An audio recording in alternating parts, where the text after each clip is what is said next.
Les invito a buscar en sus Biblias o mirar en la pantalla el texto de Segundo de Reyes, capítulo 3, versículos 1 a 18.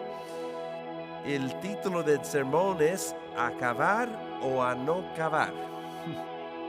Así que puestos en pie para la lectura de la palabra de Dios. Segundo de Reyes 3:1. Escuchen la palabra de Dios. Joram, hijo de Acab, comenzó a reinar en Samaria sobre Israel el año 18 de Josafat, rey de Judá, y reinó 12 años. E hizo lo malo ante los ojos de Jehová, aunque no como su padre y su madre, porque quitó las estatuas de Baal que su padre había hecho, pero se entregó a los pecados de Jeroboam, hijo de Nabat, que hizo pecar a Israel, y no se apartó de ellos. Entonces Mesa, rey de Moab, era propietario de ganados y pagaba al rey de Israel 100,000 corderos y 100,000 carneros con sus vellones. Pero muerto Acab, el rey de Moab se rebeló contra el rey de Israel. Salió entonces de Samaria el rey Joram y pasó revista a todo Israel. Y fue y envió a decir a Josafat, rey de Judá: el rey de Moab se ha rebelado contra mí. ¿Irás tú conmigo a la guerra contra Moab? Y él respondió: iré, porque yo soy como tú, mi pueblo como tu pueblo, y mis caballos como los tuyos. Y dijo: ¿por qué camino iremos? Y él respondió: por el camino del desierto de Edom. Salieron pues el rey de Israel, el rey de Judá, el rey de Edom, y como anduvieron rodeando por el desierto 7 días de camino, les faltó agua para el ejército y para las bestias que los seguían. Entonces el rey de Israel dijo: que ha llamado Jehová a estos 3 reyes para entregarlos en manos de los moabitas. Mas Josafat dijo: ¿no hay aquí profeta de Jehová para que consultemos a Jehová por medio de él? Y uno de los siervos del rey de Israel respondió y dijo: aquí está Eliseo, hijo de Safat, que servía a Elías. Y Josafat dijo: este tendrá palabra de Jehová. Y descendieron a él el rey de Israel y Josafat y el rey de Edom. Entonces Eliseo dijo al rey de Israel: ¿qué tengo yo contigo? Ve a los profetas de tu padre y a los profetas de tu madre. Y el rey de Israel le respondió: no, porque Jehová ha reunido a estos 3 reyes para entregarlos en manos de los moabitas. Y eso es interesante, paro para comentar, que el Joram no creía en Baal, tampoco creía en Jehová. Realmente era un agnóstico a lo máximo, tal vez un ateo. No buscaba a ningún Dios con confianza ni con fe. Pero en el momento de crisis, cuando tú necesitabas a Dios, asumió que Dios estaba en su contra. Eso se llama una fe que no vale nada. El que cree en Dios tiene que creer que es un galardonador de los que lo buscan.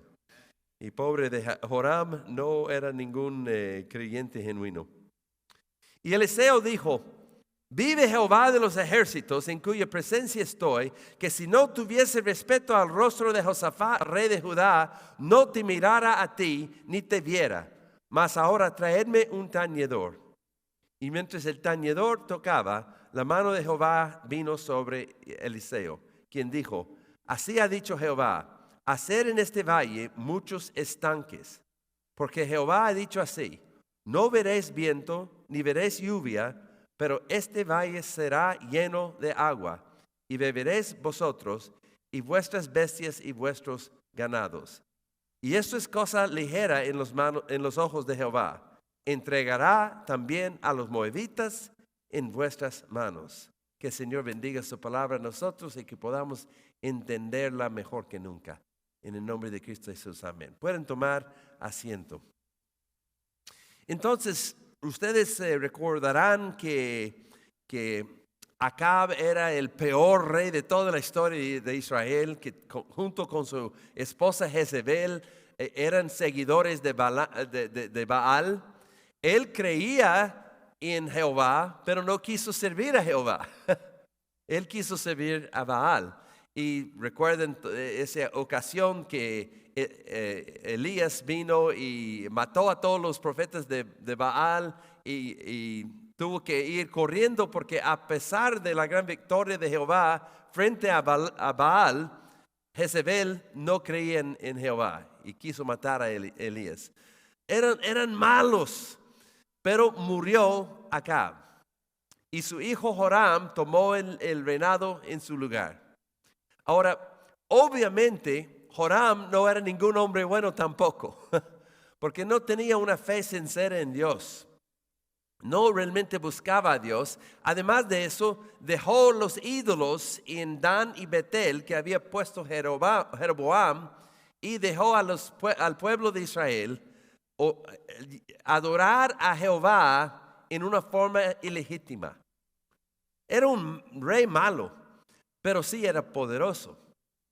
Tenía un ejército fuerte y él había conquistado a varios países alrededor de él. Uno de ellos era Edom, y uno de ellos era Moab, y uno de ellos era Judá.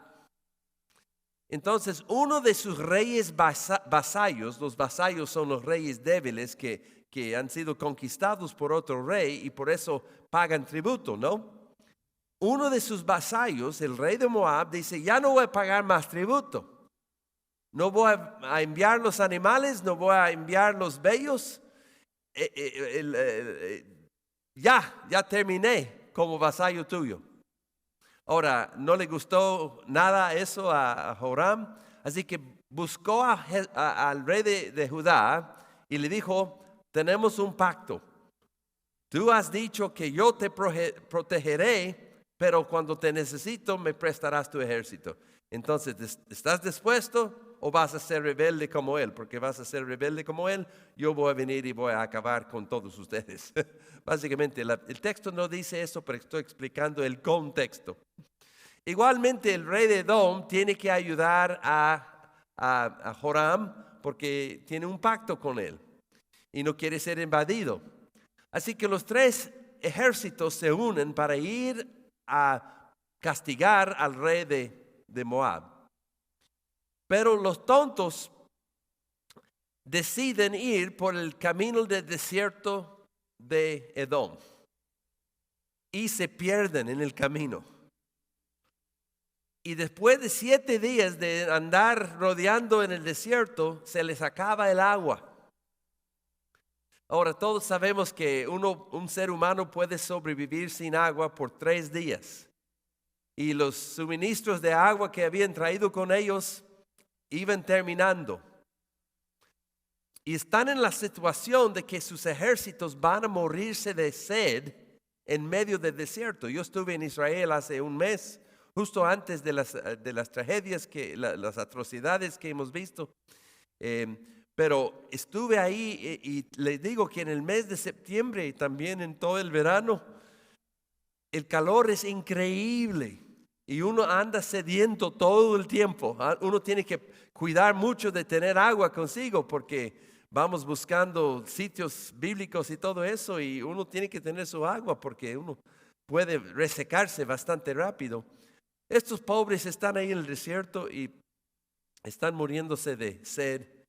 Ahora, ¿qué hacemos? Joram decide que Dios le ha traído ahí para matarlo. Está arrepentido, pero no todavía ha puesto su fe en un Dios bueno. Él cree en un Dios castigador ahora. Pero Josafat, el rey de Judá, es un buen hombre, ama a Dios y él dice, ¿por qué no busquemos a un profeta para que él pueda darnos una palabra de Dios en esta crisis que estamos enfrentando?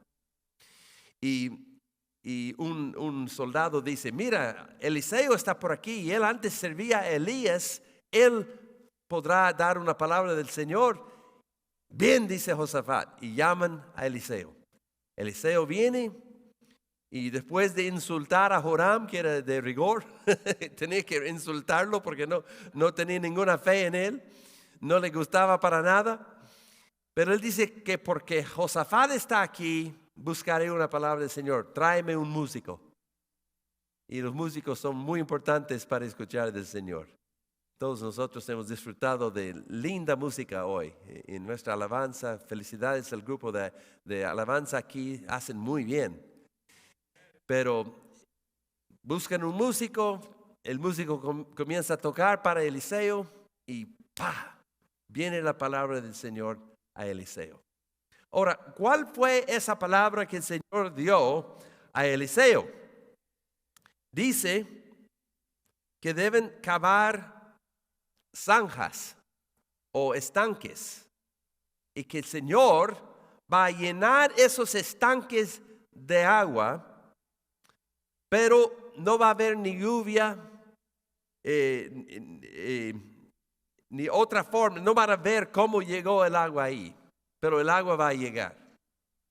Ahora, esa es una palabra que podríamos decir que en sí mismo es un poco misterioso. ¿Cómo el agua va a llegar? Dios nos dice. Pero hace un par de meses escuché otro predicador predicando este texto. Y cuando el predicador leyó esto acerca del mandato de Dios de hacer en este valle muchos estanques, quedé confundido, porque nunca había escuchado esa lectura del texto. Yo paso bastante tiempo en la Biblia, les digo que me encanta la palabra de Dios y leo la Biblia bastante. Este año ya voy terminando, estoy comenzando el libro de Apocalipsis por la tercera vez este año, porque 3 veces he leído toda la Biblia. Voy a terminar el Nuevo Testamento 5 veces este año. Me encanta leer la Biblia. He leído el texto de Segunda de Reyes mínimamente 50 veces en mi vida. Estudio la Biblia, pero me quedé sorprendido cuando dijo hacer estanques. Nunca había visto eso antes. Y pensé, ¿qué Dios más cruel? Porque estos ejércitos están muriéndose de sed en el desierto y no hay ningún trabajo que sea más horrible que cavar huecos, cavar estanques. Es el trabajo que aceptas cuando no puedes encontrar ningún otro trabajo para hacer. Es el más difícil que haya. Y estos pobres muriéndose de sed y Dios les dice que caven huecos. Me chocó. Y dije, ¿qué está pasando aquí? Así que busqué el texto en la Nueva Versión Internacional que suelo leer. Leo todas las traducciones, pero suelo leer la Nueva Versión Internacional. Y dijo completamente lo opuesto. No dijo, cavad ustedes huecos o hacer ustedes estanques, sino dijo, yo haré lagunas. Wow. Eso sí es diferente. Yo haré las lagunas y ustedes no tendrán que hacer nada. Habrá agua. Además de eso, voy a darles la victoria. ¿Cuál de esas 2 palabras prefieres tener tú? Seguramente la segunda palabra es la que yo buscaría del Señor, que tú me rescates. Pero ¿cuál era la responsabilidad de ellos? Era necesario cavar hasta dar la última gota de sus recursos para hacer su parte, para que el Señor al final haga su parte. ¿O podían simplemente descansar y decir, el Señor tiene esto en sus manos? Yo quería saber cuál era la traducción correcta. Busqué otra traducción, que es la Nueva Versión Viviente. Y esa Biblia es excelente, es una traducción excelente, muy sencilla. Pero la Nueva Traducción Viviente dijo, harán lagunas. Es decir, que de alguna forma misteriosamente no dice quién. Habrán, no harán, sino habrán lagunas. ¿Sí? Habrán lagunas. Entonces hay 3 posibilidades aquí. O Dios va a hacerlo, o alguien desconocido va a hacerlo, o tú tienes que hacerlo. ¿Cuál es la respuesta? Ahora, yo tengo mi propia crisis ahora. Estoy enfrentando una crisis de millones y millones de dólares. Y yo no sé de dónde van a venir esos millones de dólares para sacarme del problema que tengo en la universidad. Aunque sí que sé que el Señor me va a ayudar, pero me faltan millones de dólares. ¿Cómo me vas a ayudar, Señor? Y yo quise saber cuál era la respuesta del Señor en el caso de Joram para poder entender cómo es que el Señor trabaja.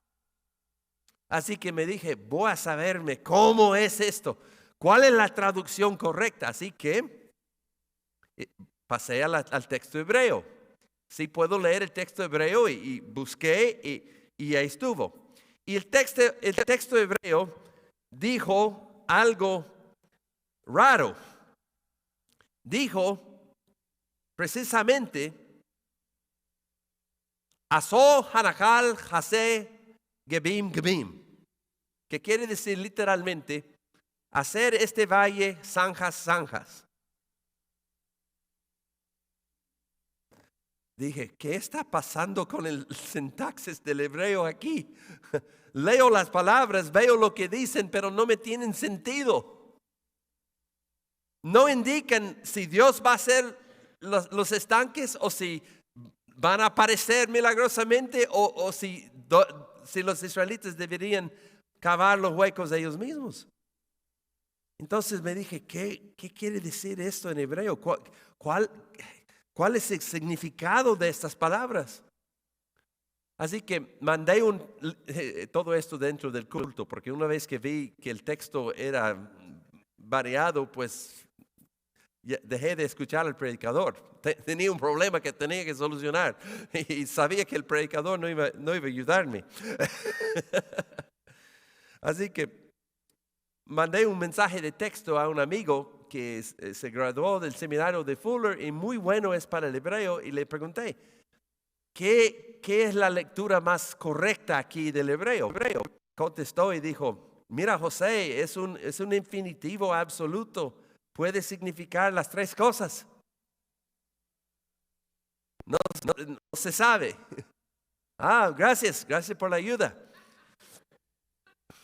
Así que envié otro mensaje de texto a un estudiante mío que se graduó de PhD en Antiguo Testamento de la Universidad Harvard y pasó varios años en Israel y habla muy bien el hebreo. Y yo dije, él va a saber qué significa este sintaxis, cuál es la lectura más correcta. Y él me escribe diciendo, mira, podría ser cualquier cosa, cualquiera de las opciones, pero creo que los traductores de Nueva Versión Internacional tienen la mejor traducción aquí, viendo todo el contexto en que se encuentra esta palabra en segura. Busqué en el texto de NIV 1984 y vi que en esa versión era un imperativo, cava los huecos. Así que la misma traducción, Nueva Versión Internacional, no está de acuerdo con sí mismo. Van cambiando de vez en cuando qué significa esto. Dios mío, dije, ese sí es un problema de traducción difícil. Así que voy a preguntar a mi amigo rabino en Israel. Y mandé un mensaje de texto, todo esto dentro del culto, a mi amigo que es rabino en Jerusalén. Y él ha estado estudiando la Biblia en hebreo y arameo durante toda su vida, tiene 70 años. Él es un viejo en esto.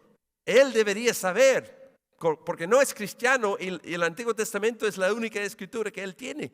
Él es experto en eso. Voy a saber qué piensa él.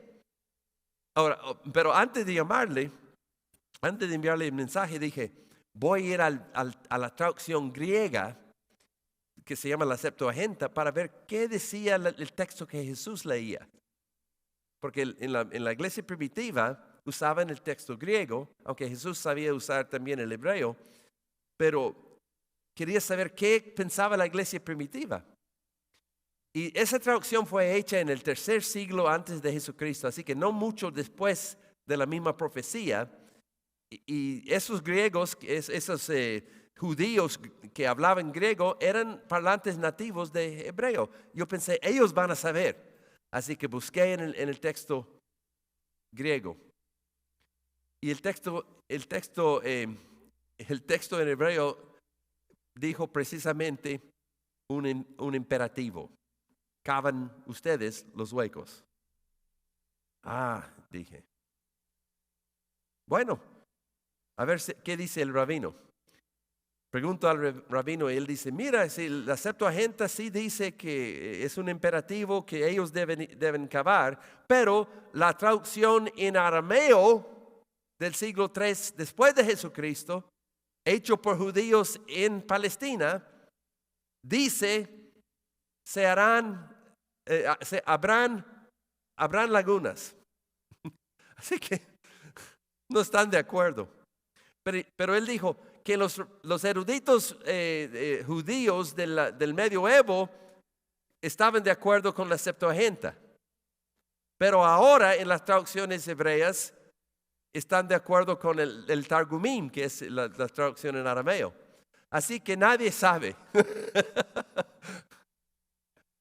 Dios mío, que he estado consultando con los mejores eruditos de hebreo en el mundo y nadie sabe.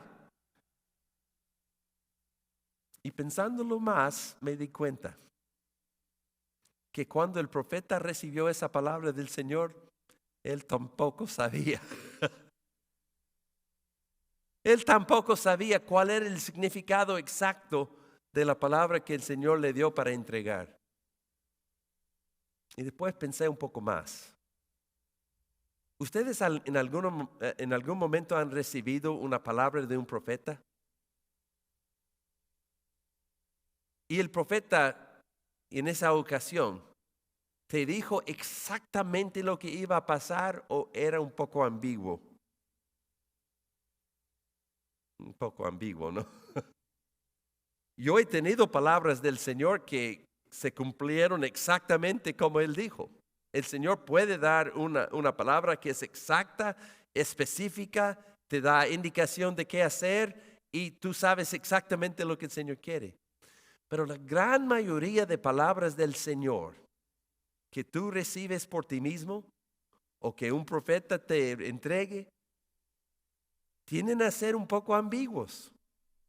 Te dan confianza que el Señor te ve, que el Señor está contigo, que el Señor no te va a abandonar, pero no te da idea realmente de cómo el Señor va a solucionar la crisis. Y cuando estás en crisis, quieres saber. ¿Quieres saber qué hacer? El texto no nos dice qué hicieron los israelitas. Si cavaron los huecos o si esperaron en el Señor a saber. A lo mejor los 3 reyes no estaban de acuerdo en qué hacer. Pero seguramente los soldados no querían cavar. Y los soldados, ellos no recibieron nada. ¿Cómo que vamos a cavar huecos en medio del desierto esperando agua? Muriéndonos de sed, a saber. Pero normalmente cuando el Señor nos da una palabra, es una palabra ambigua como esta. Sabemos que el Señor está con nosotros, pero no sabemos cómo va a obrar. Tuve una crisis hace años y tal vez tú puedes estar enfrentando una crisis ahora. Tengo un amigo que está enfrentando cáncer y ella no sabe qué va a pasar en su vida. Ella no sabe si el Señor le va a sanar o si el médico va a poder operarle y darle alguna cura de esa forma. Pero ella no sabe lo que va a pasar. Está en crisis. Y cómo ella quisiera tener una palabra del Señor que le diera seguridad en medio de su crisis. Tal vez es una crisis financiera que estás enfrentando y tú no sabes cómo vas a pagar esas deudas, esas obligaciones que tú tienes. Puede ser un problema legal que estás enfrentando. Tal vez no tienes visa para estar en Estados Unidos y vives con cierto temor y incertidumbre de que te podrían deportar y qué pasaría con la familia. Y uno puede estar viviendo en esa crisis todo el tiempo. Y yo paso bastante tiempo con inmigrantes, entiendo el estrés que muchos están viviendo y además el estrés que sus hijos están viviendo. Pero se tomó una decisión de que esto sería mejor que estar en el país antiguo. Y de hecho, tal vez es mejor, pero tiene sus inconvenientes, tiene su estrés, su dificultad. ¿Y qué, Señor, cómo me vas a ayudar? ¿Cómo me vas a ayudar en esa situación? Puede ser una crisis de matrimonio. Tal vez sientes que ya no puedo más con este. ¿Qué hago, Señor? Bueno, sea cual sea tu crisis, son serias. Por eso decimos crisis. ¿Qué hacemos cuando estamos en crisis? Y todavía, ¿qué hacemos cuando tenemos una palabra ambigua del Señor que no contesta nuestras preguntas? Yo era misionero en Ecuador hace muchos años, precisamente hace 25 años. Y en los primeros meses que estuvimos ahí en Ecuador, llegué a una crisis financiera.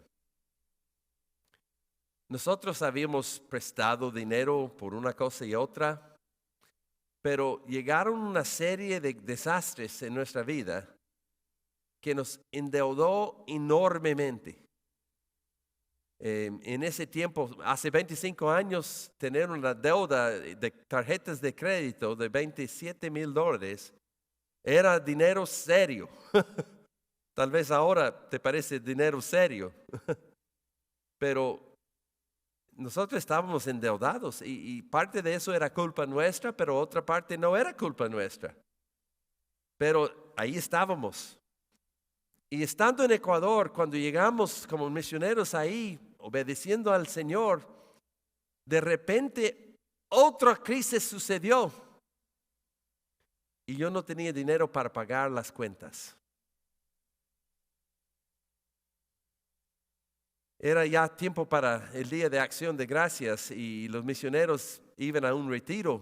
Y yo dije al jefe de los misioneros, yo voy a llegar un día tarde porque tengo que llamar a mis acreedores en Estados Unidos y solucionar un problema. Ellos fueron y yo quedé en la casa. Mandé a mi familia con ellos. Quedé solo para llamar a los banqueros. Y llamé a cada uno de mis tarjetas de crédito y dije, este mes no voy a poder pagar, no hay dinero para pagar este mes. El próximo mes tendré para pagarles, pero este mes no. Así que no voy a enviar el dinero. Y cada uno dijo, está bien, no se preocupe, nosotros entendemos, hay crisis en la vida. No tienes que pagar tu cuenta este mes, pero págalo el próximo mes. Y además, vamos a subir tu tasa de interés varios puntos. Así que ya estábamos pagando tasas de intereses usuarios, horribles. Y yo tuve que, después de arreglar todo con los banqueros, tuve que ir a juntarme con la familia. Y manejando el auto para llegar a ese lugar que quedaba como 5 horas de distancia de mi casa, yo le dije al Señor, tú me llamaste a ser misionero y por más de 10 años he sido, por 15 años era en ese tiempo, o 10, precisamente habían sido 10 años que había sido misionero. Y dije, Señor, desde que me hice misionero, mis finanzas han ido a la ruina. Tú no me has protegido. Acepto parte de la culpa aquí, pero tú no me estás protegiendo. Estoy sufriendo desastres que me ponen en aprietos y no me estás ayudando. Y le dije, Señor, tienes que sacarme de esto. Es mal testimonio que no esté pagando mis deudas. Tengo que solucionar esto. Tú me tienes que ayudar, pero si no me vas a ayudar, yo tengo que volver a mi país y ganar dinero porque no puedo vivir de esta manera y no es justo, no es bueno, no es, ni es piadoso. Tienes que ayudarme, Señor. Y manejando el auto, sentí que el Señor me contestó y me dijo, dentro de un año sabrás cómo te voy a sacar de la deuda. Y era una palabra poderosa que llegó fuerte a mi mente. Dentro de un año sabrás cómo voy a sacarte de la deuda. Y mi respuesta era, Señor, yo no quiero saber cómo me vas a sacar de la deuda en un año. Yo quiero estar fuera de la deuda en un año. Pero el Señor no me dijo más. Y yo le dije, Señor, seguiré fiel al llamado que me has dado. Y lucharé este año, pero muéstrame cómo me vas a sacar. Bueno, yo comencé a pensar por mí mismo, ¿cómo voy a sacar de esta deuda? Y tenía una casa en Texas. Y pensé, si vendo esa casa en Texas, voy a poder realizar $15,000 y esto me ayudará con parte de lo que debo. Y decidí vender la casa. En el mismo día que yo puse la casa de venta, el mercado comenzó a desintegrarse y colapsó por completo. Por más de por como 8 meses no pude vender esa casa. Y tampoco estaba pagando las cuotas, porque para vender la casa tenía que sacar el que alquilaba la casa. Así que llamé al banco y dije, mira, tengo la casa en venta. Cuando la casa se venda, voy a pagar todo, pero mientras tanto no estoy pagando. Así que por 8 meses no pagaba las cuotas de la casa. Estaba en peligro de que me tomaran la casa. Y por fin la casa se vendió. Pero justo en ese tiempo que se vendió la casa, yo estaba fundando una iglesia en Quito y subí al techo del lugar que estábamos alquilando para arreglar una situación y el techo estaba completamente podrido y pisar en un lugar donde no había hierro debajo y ¡pum! Pasé por el techo, caí como 25 pies y más o menos era de esta altura y ¡pau! Caí en el suelo en un piso de cemento industrializado.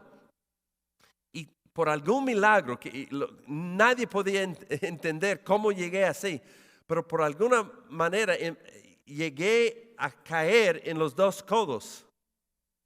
Tal vez primero pegué con los pies y después caí atrás en los codos, pero no me quebré los pies, no quebré las piernas, no quebré la columna, no quebré la cabeza, sino un poquito la mejilla se quebró cuando pasé por el techo. Pero mis codos quedaron destrozados. Me llevaron al hospital, me pusieron en yesos, pasé varias semanas en yesos, me quitaron los yesos y mis brazos habían encogido terriblemente. Me parecía como un Tyrannosaurus Rex. Era horrible los meses y meses de terapia física para volver a tener brazos medio defensibles. Era horrible y justamente la cuenta de toda esta atención médica era $5,000, lo que recibí de la casa. Así que ahora no tenía la casa y todavía tenía todas las deudas. Y le dije, Señor, tienes que ayudarme. Y de repente un amigo me llamó de Texas y me dijo, José, nuestra familia está vendiendo nuestra compañía de seguros. Era una familia muy adinerada, tenían una compañía de seguros. Creo que vamos a poder conseguir $40 millones cuando vendemos la compañía. Y cuando suceda eso, te voy a enviar una ofrenda de $8,000. Y dije, ay, muchas gracias. Pasó todo un año. No se vendió la compañía. No recibí los $8,000. Llegamos al fin del año de la promesa del Señor Y yo le dije, en el día de acción de gracias, le dije, Señor, te agradezco por todo. Gracias por cuidarme. Pero yo sinceramente no sé cómo voy a salir de esta deuda. Pero voy a confiar que algo ha sucedido este año que me indica cómo, aunque yo no me dé cuenta, algo ha sucedido que va a ser la respuesta. Voy a confiar en ti porque sentí que el Señor me había dado esa palabra y quería confiar en el Señor. Pasaron varios meses, después del año había terminado y llegamos a un mes que mi esposa me llamó y me dijo, José, envié los cheques para pagar las cuentas en Estados Unidos. Y lo que era la costumbre de ella, aprendimos después que es ilegal, ella escribía los cheques sin dinero en el banco. Pero costaba 2 semanas para que los cheques llegaran a Estados Unidos. Y para llegar a tiempo los cheques tenían que escribirse antes de tener el dinero en el banco. Ella envió los cheques. 2 semanas después llega el dinero en el banco. Pero es mucho menos de lo que acostumbrábamos recibir. Y ella me llamó y dijo, José, pagué las cuentas en Estados Unidos y he pagado el alquiler aquí en Ecuador, pero tenemos aquí una cuenta de $300 para la luz y van a cortar la luz mañana. Y tengo aquí esta receta de medicinas porque mi esposa y mis hijas tenían alguna infección bronquial. Ella había ido al médico ese día y no había comprado la medicina. Así que la medicina iba a costar $100 y yo sentí como un fracaso incompleto como esposo, que mi esposa necesitaba medicina y no había comprado la medicina. Y ella dijo, no tenemos más dinero para el resto del mes. Y era el principio del mes. ¿Qué vamos a hacer, José? Y hablamos un poquito buscando opciones. Llegamos a la conclusión de que no teníamos opciones. Y yo le dije, Katy, esto es lo que vamos a hacer. Mañana, en la mañana, vamos a ir a Quito. Quedaba a 10 millas de nuestra casa. Vamos a ir a la oficina de correos. Y en la casilla de correos va a haber un cheque de $1,000 para nosotros. Y con esos $1,000 pagaremos la luz, compraremos la medicina, compraremos los víveres y sobrevivimos el mes. Mi esposa es magnífica. Tenemos 40 años de matrimonio y cuando yo le digo, el Señor ha dicho tal y cual cosa, ella no me duda. Así que ella dijo, está bien, José, mañana vamos a recibir ese cheque. Pero ¿estás esperando un cheque, José? No, Katy, no tengo ninguna razón de esperar ningún cheque, pero habrá un cheque en la casilla mañana. Empacamos la casa, el auto, perdón, los hijos, subimos los hijos, las hijas, dos preciosas hijas en ese tiempo, son madres ellas ahora. Pero las subimos en el auto y justo que íbamos saliendo de la casa, vino el pastor Galo Narváez, que era mi copastor en la iglesia que estamos fundando. Y dije, Galo, vamos a ir a la ciudad para conseguir un cheque milagroso de $1,000. ¿Quieres ir? Sí, vamos. Así que subió en el auto con nosotros y fuimos a Quito. Llegamos a la oficina de correos y le pregunté a Katy, ¿quieres ir adentro? Y ella dijo, no, José, no quiero. Voy a quedar con las hijas aquí en el auto, tú vas a conseguir el dinero. Entré a la casilla, Galo dijo, sí, voy yo. Él quería ver. Yo le había explicado qué iba a suceder y por qué. Así que entramos en la oficina de correos y fuimos a la casilla y como teníamos en ese tiempo las casillas, pero tenían un vidrio para poder mirar adentro a ver lo que estaba ahí. Y yo compartía esa casilla con otro misionero y normalmente estaba lleno de cartas. Pero miré primero por el vidrio y vi que había una sola carta en la casilla. Y yo comencé a gritar, ¡Gloria a Dios! La gente pensaba que era loco y seguramente era loco. pero clamando a Dios, aleluya, aleluya. Y tomé mi llave, abrí la casilla, saqué el sobre, que era un sobre natural, pero sí era sobrenatural. Y abrí el sobre y había un cheque de $1,000, precisamente lo que había profetizado a mi esposa la noche anterior. Y, y gritamos aleluya, fuimos danzando el auto. Katy sabía antes que me viera, antes que yo llegara, que tenía un cheque, porque estaba con tanto gozo. Y llegué al auto, mostré el cheque a mi esposa, fuimos al banco, cambiamos el cheque en efectivo, pagamos los $300 de la luz, pagamos la medicina, fuimos a comprar víveres, volvimos a la casa. Y era increíble cómo el Señor proveyó en esas crisis. Pero de ese mes en adelante, ahora hacen casi 25 años, ni una vez hemos faltado el dinero para las cuentas. Nunca, ni una vez. Pero todavía tenemos una deuda de $27,000. Así que, ¿qué íbamos a hacer? Pasaron un par de meses más, pero nosotros sintiendo que el Señor estaba obrando en nuestras vidas, sintiendo tremenda fe que el Señor iba a hacer algo, mi amigo llama. Hacen 18 meses que él me ha dado, te voy a dar $8,000. Me llama y me dice, José, se vendió la compañía de seguros. ¿Cuánto dinero debes? Y yo le dije, mira, tendré que ir a buscar a saber. Y él dijo, mira, cuéntalo todo. Todo, si es la cuenta de luz, ¿cuánto dinero debes tú ahora a cualquier persona? Buscamos, hicimos cálculos, $27,000. Volví y le dije, mira, $27,000, paga todas mis deudas.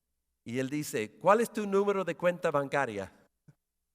Le di el número y él dice, ahora mismo estoy transfiriendo $40,000 a tu cuenta bancaria.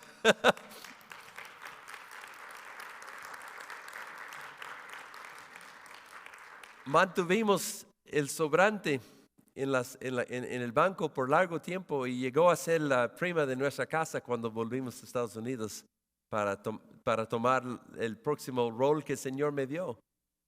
Pero desde ese tiempo en adelante, nunca hemos tenido un balance en una tarjeta de crédito ni ninguna otra deuda de ningún tipo. Compramos el auto siempre con efectivo. Y no tenemos ninguna deuda en el mundo. Después de tantos años de estar sufriendo deudas, ahora vuelvo a pensar, me pongo a pensar en esa palabra ambigua que el Señor me dio. En un año sabrás. Ahora entiendo que eso es el idioma de Dios para ten paciencia, José. ¿Tú quieres certeza? Te he dado fe. Si alguien alguna vez te ofrece una opción entre fe y certeza, opta por la fe. El Señor iba a hacer algo tan grande en mi vida que no habría creído. Si me hubiera dado los detalles, no habría creído lo que iba a hacer. No es necesario que el Señor nos indique exactamente lo que va a hacer, ni cómo va a solucionar nuestros problemas, ni cómo vamos a salir de la crisis. El Señor nos ha dado fe. Y nos ha dado una promesa, que es la última cosa que dijo a sus discípulos antes de subir al cielo. Dijo esto: estaré con ustedes para siempre, hasta el fin del mundo. Ese es el mismo Jesucristo que cuando nació Su nombre profético fue Immanuel, que quiere decir Dios con nosotros. Que Jesucristo es Dios con nosotros. Si Él está con nosotros, Dios está con nosotros. Cuando Dios se reveló a Moisés en la zarza ardiente de fuego, dijo: mi nombre es Estaré. Así significa el nombre de Dios, Yahweh. Estaré. Es el Dios que siempre está. ¿Y con quién está?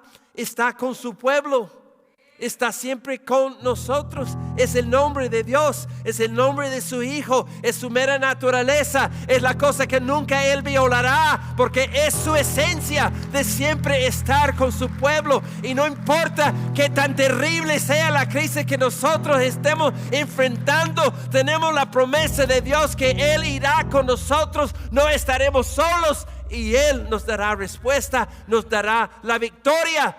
Y nosotros no quedaremos derrotados. Ninguna arma formada en contra de nosotros puede prosperar. Pero sí, nosotros vamos a prosperar porque Dios está con nosotros.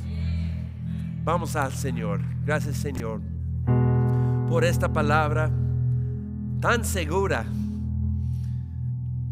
No sabemos qué significa cada profecía que leemos o que se nos da. No sabemos, Señor, distinguir la obra de Dios de antemano con total certeza. Hay muchas cosas que no sabemos. Dijo la antigua canción: muchas cosas acerca de mañana yo no parezco entender, pero yo sé quién tiene la mañana en su mano, y yo sé quién tiene mi mano. Señor,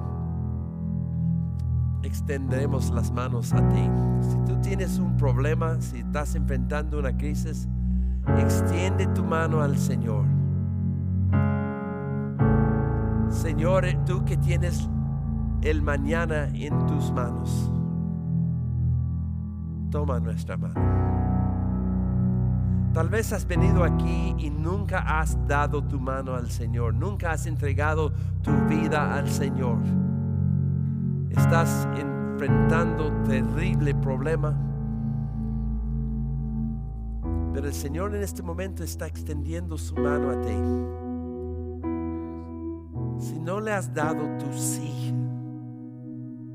si tú no has dicho al Señor: sí, me entrego la mano a ti,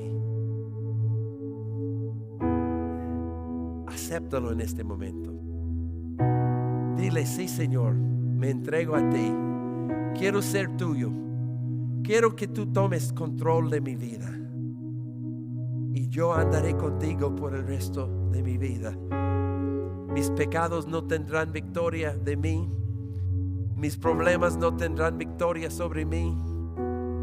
Tu bondad será mi victoria. Y yo caminaré contigo. Me arrepiento de mis pecados. Reconozco que no merezco tu amor. Pero gracias, Señor, por amarme y recibirme en este momento. Si tú oraste así con todo tu corazón, el Señor te escuchó. Vas a comenzar a vivir una nueva vida. El pastor Noé está aquí para ayudarle. Y mucha gente en esta iglesia que te ama, que quiere ayudarte. Entrégate al Señor. Hazte miembro aquí de esta iglesia. Y el Señor va a cambiar tu vida. Si tú eres creyente, tú has venido aquí con problema, el Señor te ve. El Señor te escucha.